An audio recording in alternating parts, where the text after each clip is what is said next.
My name is Carlin Barasenko, and you're listening to the Actively Unwoke podcast. You can find full archives of the podcast over on my Substack, Carlin, Karlyn.substack.com. And if you appreciate the work I'm doing, I hope you'll consider signing up as a supporter.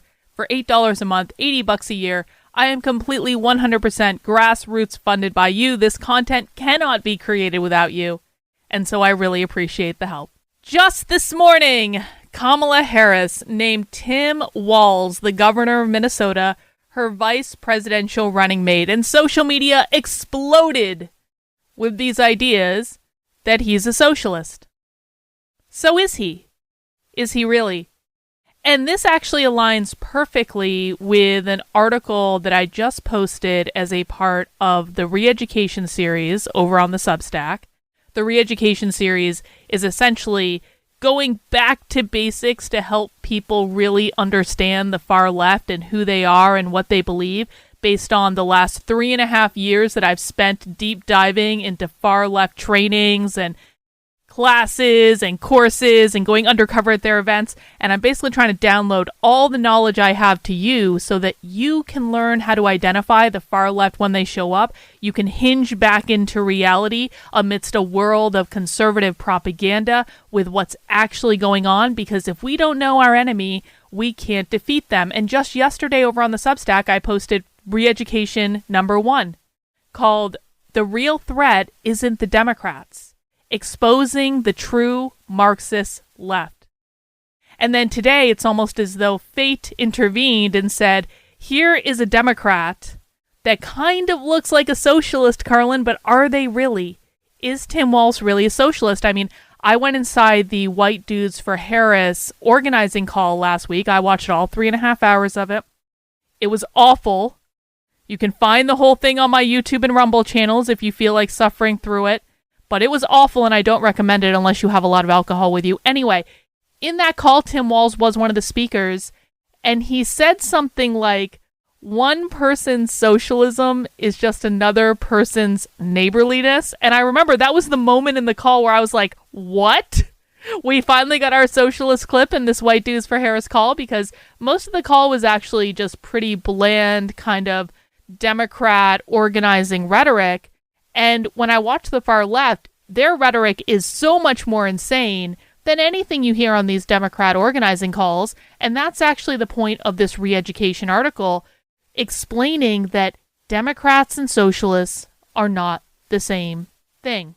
So we have Tim Walz kind of appearing as though he is friendly to socialism, kind of appearing as though he supports far left political ideology.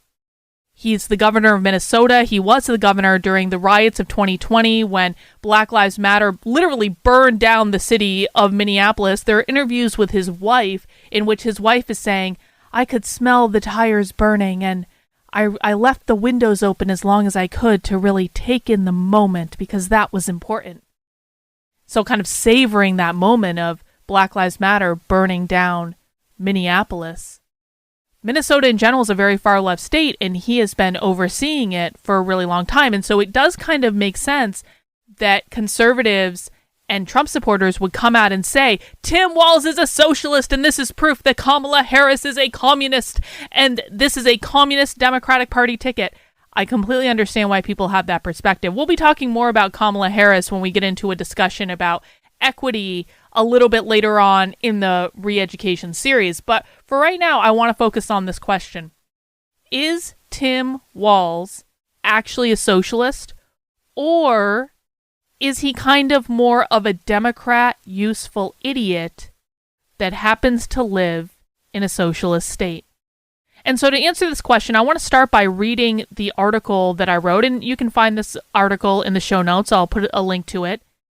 And then after I read the article, don't worry, it's very short. Don't worry. After I read the article, I'm going to talk a little bit more about Tim Walz and whether or not I believe he's a true socialist or whether or not he is just a Democrat useful idiot for the far left. And you might say, does it really matter, Carlin? He's implementing these policies. These are far left policies. And, you might be right about that. But I do think that it's important to be precise in our language, because when we're not precise in our language, people get confused and then we end up fighting the wrong enemy. And so I want to start just by reading this article, which is about essentially precision of language, giving you some idea of how I perceive the difference between the Democrats and the progressives and the socialists and the communists and the Democratic Socialists of America and how this all fits together. And then I want to take it and apply it to a real world scenario so we can kind of suss out how this works together. Does that sound all right? Okay, here's the article. The real threat isn't the Democrats. Exposing the true far left. Tune into any right-leaning pundit or influencer and you'll hear them sounding the alarm on the dangers of Marxism and communism. They're not wrong about the threat. But where they veer off course is when they label the Democratic Party and progressive members of Congress as socialists, blaming them for all our nation's problems. This might seem like a minor issue, but conflating Democrats and socialists has stripped the term socialist of its true meaning. It's become a hollow label. Think about it. If you constantly call people racist who don't actually harbor hatred towards black and brown people, the term racist loses its impact. The same goes for transphobe, and when you call people socialists who are denounced by the far left themselves, the term becomes meaningless. The same applies to communist. So I just want to pause right there, and I'm deviating from the article to give you a little bit of additional commentary. We'll go right back into it in a second. But I really want to emphasize that last point, and I think in some cases we may still be searching for more information about whether or not Tim Walz is actually a socialist, because I want to see how the far left actually responds to this appointment. The far left hates Kamala Harris. I know a lot of people call Kamala Harris a socialist and they say that she's the most far left member of the Senate and all this stuff. And they're not necessarily wrong that she's one of the most far left members of the Senate, but that doesn't actually mean she's a socialist. Real socialists, real leftists hate Kamala Harris. They hate her because she was a cop. Real socialists hate the cops. They want to abolish the police, defund the police. Now, you can say Kamala Harris was one of the people that set up the bail fund in Minneapolis to let the Black Lives Matter rioters out of jail, and you'd be right about that. But that doesn't mean the far left embraces Kamala Harris. They absolutely do not, and they're already talking about the fact that they're not going to vote for her because they don't believe that she's actually going to do anything that will advance their ideology. And so I think we're kind of in a vacuum of information at the moment in regards to Tim Walz because we don't know how the far left is going to react to him. Maybe they do love him. Maybe they think he did a great job overseeing the riots of 2020 in Minnesota. And I guess that will give us more information about whether or not his true tendencies veer in that direction. I want to hear from socialists and far leftists in Minnesota. I want to hear Minnesota actually has Democratic Socialists of America in their state legislature. I want to hear what they have to say. I look at people who oftentimes conservatives and right-leaning people think are far left, like AOC and Bernie Sanders, and the reaction the far left has to AOC and Bernie Sanders is they quite literally denounce them. And so how the far left reacts in this situation will give us a lot more information about whether or not Tim Walz is just playing a useful idiot role, or rather if he's a true believer in their ideology. So that's something we should really be paying attention for, and we'll certainly pay attention to in the upcoming days. All right, let's continue with the article. When socialist and communist mean nothing, the real far left radicals get a free pass to operate under the radar and push their agenda without scrutiny. The radical revolutionary far left in America is very real. These are self-identified socialists, Marxists, and communists who want to overthrow our federal government, abolish our system, and replace it with their version of the socialist utopia. They're actively working to undermine our society, and there are more of them than you might think. They own every major institution, including the K-12 public schools that are educating your children. Listen closely. The real far left hates the Democratic Party. They despise progressives like AOC and Bernie Sanders. They even detest the Democratic Socialists of America. They call these groups neoliberals and argue they're too cozy with capitalism. The far left spends more time criticizing the Democrats than they do the conservative right. To them, the Democrats are a bigger obstacle to their goals than conservatives. They refuse to vote for Democrats and have openly denounced Joe Biden and Kamala Harris. They especially loathe Kamala because she's a former cop and they want to defund and abolish the police, just like I said earlier. They often mock the idea that conservatives think Democrats are synonymous with the far left. In reality, Democrats are just useful idiots for the far left. They dabble in some leftist ideas to maintain their power and profit from their political positions. All right, I want to pause there. We're deviating from the article now, but I want to emphasize this point. I'm not suggesting that Tim Walz doesn't support far-left policies. Just a quick view in AI, and AI, by the way, is one of the most useful tools that I've ever found. I'm really getting into using AI to help me research things and stuff like that. It's incredibly informative when you ask it the right questions. But just a quick search in AI tells me that Tim Walz has signed bills making Minnesota a sanctuary state for transgender kids. Essentially, it's not what people are saying online in terms of like, the state won't come in and take your kids away if you refuse to give them transgender care, but if a family brings their kids to Minnesota to get them transgender care because that transgender care has been outlawed in their home state, then the state of Minnesota will protect those kids and they will give them the transgender care that they aren't allowed to have in their home states. So certainly that's a nod to queer Marxism. That's a nod to the queer activists and queer Marxists, stuff like that. And so we don't like that. Tim Walz also supports universal healthcare coverage for everyone, regardless of whether they're a legal immigrant or not. And so that's another nod to the far left. The far left wants universal healthcare. They believe that all healthcare should be free for everyone on demand. This is part of community care. It's part of being a good member of the collective, stuff like that. He's also codified abortion rights laws. Reproductive justice is a very big deal for the far left. Reproductive justice is just a fancy way of saying abortion. And they believe they should be able to have free abortion on demand up until birth. They really do believe that, regardless of what they say. And so that's been codified into law in Minnesota. So you can see that there are a lot of these far left policies that Tim Walz has actually signed, in addition to overseeing the Black Lives Matter riots of 2020 and not doing a dang thing to stop it. So all that's true. However, here is my question. Does Tim Walz support these things because he actually supports them and he actually understands them? Or does Tim Walz support these things because he's a politician and he lives in extremely leftist state? Minnesota is one of the most leftist states in the country, has an extremely far left population, and the only way he can get elected and be the governor of Minnesota is if he panders to the far left, is if he pretends to support these policies, but really he's just doing it because he knows what he needs to do to get votes, and he's a politician, and that's what they do.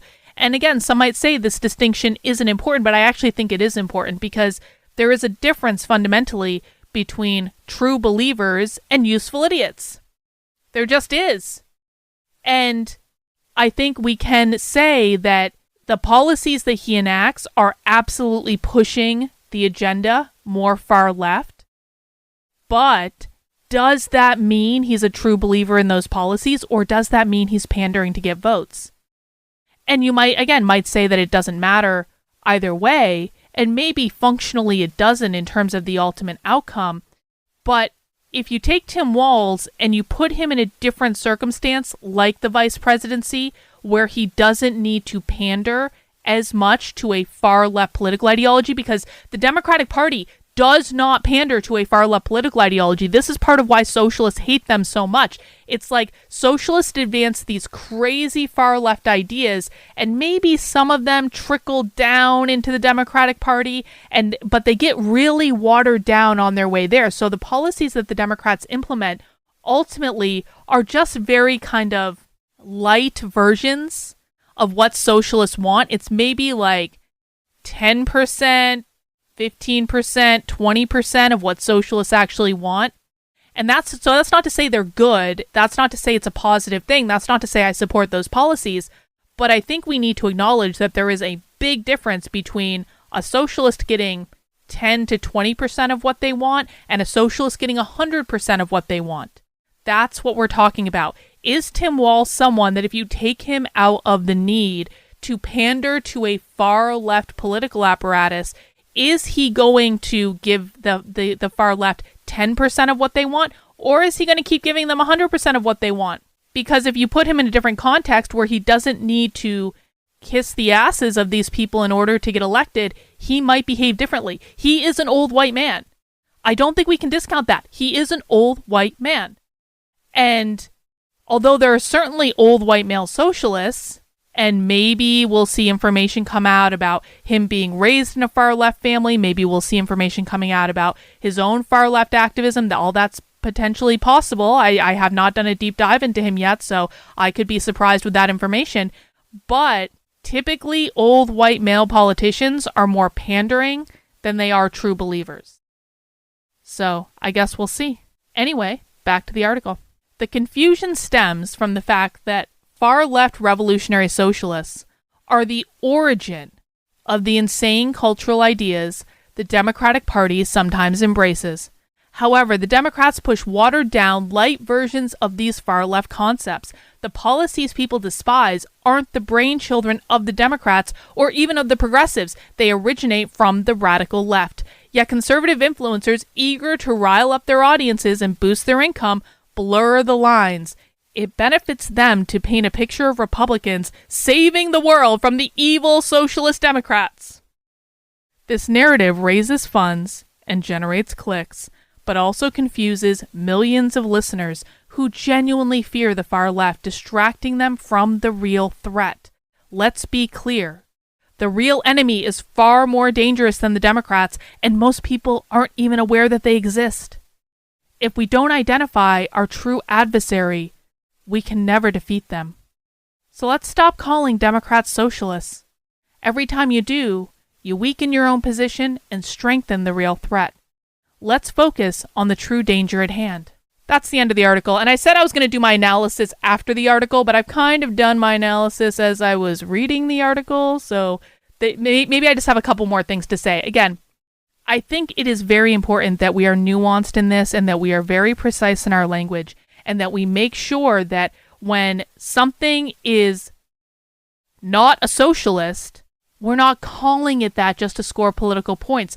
Listen, I've been on X all morning, as I tend to be, because it's the very best place to get real-time political information and analysis, and all the typical conservative pundits are screaming, socialist, socialist, socialist. And by the way, they're doing so while distorting some of the bills that Tim Walz has actually passed. Now, again, and I really feel like I need to emphasize this over and over and over again, I'm not a supporter of Tim Walz. I'm not a supporter of the Democratic Party. I don't think that they should be in office. I don't think they should be in power. I'm not meaning to run cover for him at all. But what I will say is that the people in Tim Walz's constituency, and even other legislators in Minnesota, even other people in the state house that have been elected to, Minnesota has a whole queer caucus in their House of Representatives. I know because we watched videos from them on my channel. So Tim Walz's constituency is very far left, and I wonder if he should be painted with the same brush, or if this is just all about political games at this point, and it doesn't really matter, because if we paint him as a socialist, maybe people will actually get riled up about socialism for once. I don't know. But I think it's important that we know who the real enemy is, and I think it's important that we understand that Tim Walz is actually probably not a radical revolutionary far leftist. He's a politician, and the radical revolutionary far left doesn't actually typically believe in getting elected to office in order to advance their political agenda. So I have to believe that on some level he's pandering to a constituency and probably is more of a useful idiot for these ideas than he is a true believer. Just like Kamala Harris, I believe that Kamala Harris will say and do whatever she needs to do in order to get elected, to get power, to have that status and all that stuff. I believe that Kamala Harris just wants to be president. She doesn't really actually want to do anything. She hasn't done anything as vice president. Why would she do anything as president? Again, that's not to say I think that Kamala Harris and Tim Walz are ideal candidates. I don't want them in office, but I just think it's important to be nuanced about how we're looking at the situation and how we're analyzing the situation, and knowing that even if Kamala Harris and Tim Walz are defeated, the real enemy is still out there, and they're still far more dangerous. And I don't mean to blackpill anyone or scare anyone, But until we start acknowledging that the Democratic Party are not the worst leftist in the world, that the progressives are not the worst leftists in the world, that even the Democratic Socialists of America are not the worst leftists in the world. The worst leftists in the world are the ones that own your kids' schools. The worst leftists in the world are the ones teaching critical race theory and anti-racist education and gender ideology and pushing policies that are attacking parental rights. The worst leftists in the world are the ones trying to destroy the nuclear biological family. Abolish the gender binary. Teach every kid in the world that they're queer, regardless of whether or not they're trans, regardless of whether or not they have trans medical surgery. Trans medicalization is bad, but it's not actually the worst thing. The worst thing is teaching an entire generation of children that there is no gender at all. That's how we get Brave New World. That's how we get 1984. That's how these dystopian societies get created, when all of the parameters that uphold our societal norms are abolished, and they're not abolished by law, they're not abolished by edict, they're abolished by teaching them to kids when they are too young to defend themselves in a way that they cannot unlearn it later because you taught it to them when they were 5, 6, 7, 8 years old. That's the biggest danger. Drag Queen Story Hour isn't dangerous because it's sexualizing children, because most of the time it isn't. The vast majority of the time it isn't. It's dangerous because it is teaching children that gender doesn't exist and that changing your gender is as easy as changing an outfit, and it's fluid and everyone is queer and there is no gender binary. That's what's dangerous. That is what is leading 40% of kids in some school districts to identifying as genderqueer.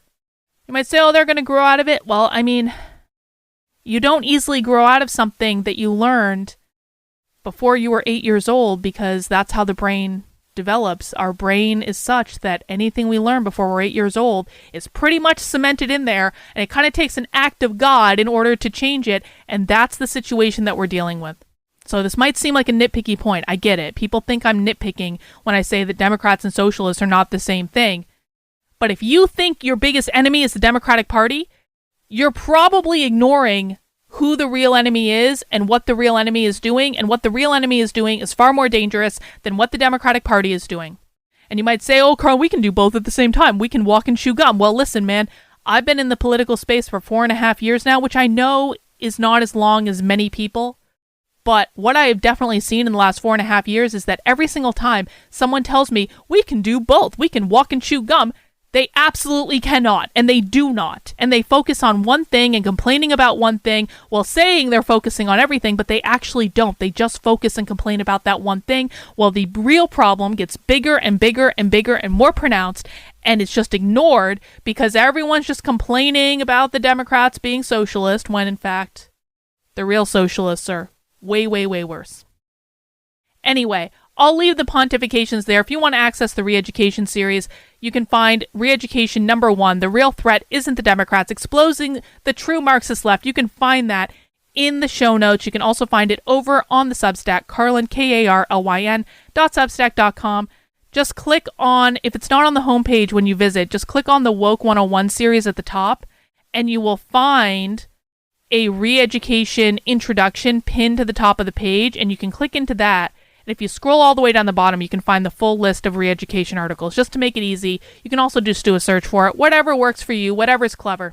But I appreciate you taking the time to listen to the very end. Please do make sure you are subscribed to the podcast on either Substack or Apple Podcasts or Spotify. And again, if you appreciate the work I'm doing, I cannot make this content without your help. Please head over to the Substack, Carlyn, KARLYN.substack.com. Sign up as a supporter of my work. For $8 a month, $80 a year, you get a variety of supporter perks to include 2 Zoom calls with me every single week that are private, that are unrecorded. You get access to my supporter Discord. You get a discount code in the Unwoke art store. All that and more when you do support the work I'm doing as a thank you. And you allow me to keep making content like this just for you.